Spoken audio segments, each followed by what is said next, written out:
On a daily basis, I get asked multiple times who my go-to is for Hermès. And I have shown quite a bit.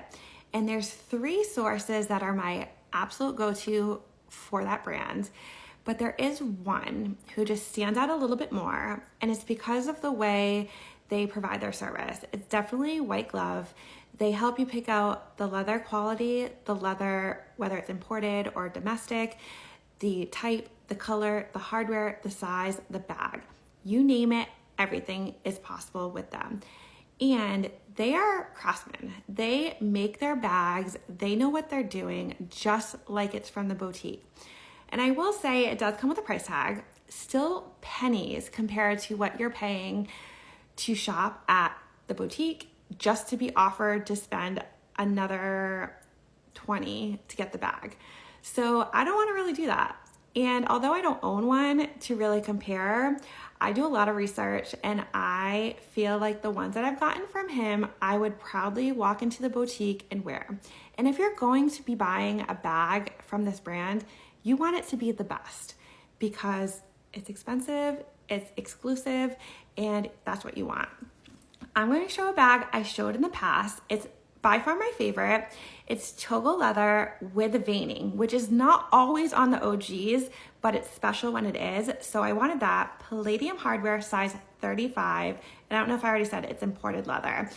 I don't think that's a deal breaker, but I wanted that. It's gorgeous. The leather is just flawless. The name is crisp and embossed there.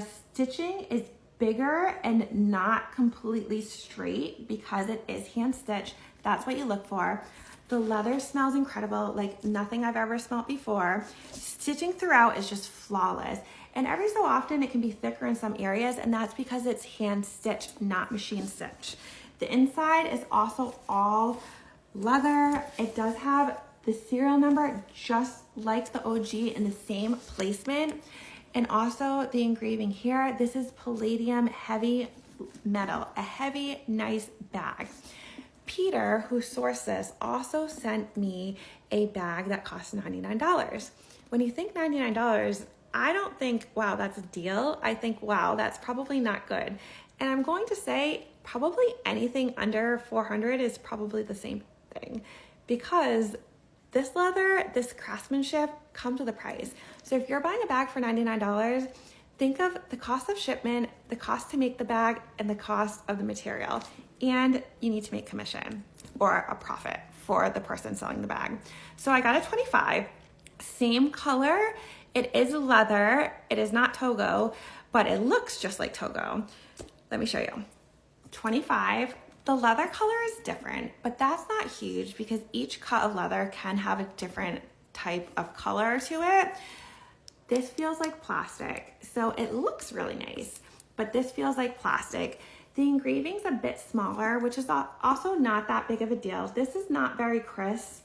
Over the E, it doesn't have that little like comma or whatever it is, that accent over it.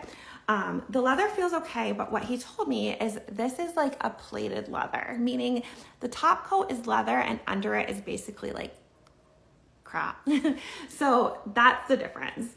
And then the inside is also very similar. There is no serial number on this. The biggest difference for me is the stitching. Because it's supposed to be hand stitched, you don't want it to look like so perfect. And I feel like this looks a little bit more perfect than this one. And the back doesn't look good at all. So this stitching up here is very, very bad. And it's also a different color. So you can tell the difference between machine stitching and hand stitching. And I think that's what is most important about these bags is the stitching. So you have an option. And honestly, when I saw this bag before I took like a really good detailed look at it, I was like, can you tell me what's wrong with this bag? And then he explained the make of it and how it's made, and it made more sense. So if you're really looking to save money, there are options for you. And I'm not saying that they're bad, but they are not going to be the best that you can get. And if you're going to carry a bag like this, get the best that you can get. And I'm telling you, the price is not as bad as you think compared to the OG. It's pennies, I promise you. If you're looking for a bag that is absolutely flawless, exactly like the boutique, hand stitch, customized. I say go to Peter. How you find him is in my bio, right at the top. Go to my Telegram, follow me there. He has his own page with people who shop and show their finds and talk about how happy they are. I'm sorry this video is so long, but I just wanted to show you the best of the best. Go there, connect with him, and get any bag you want.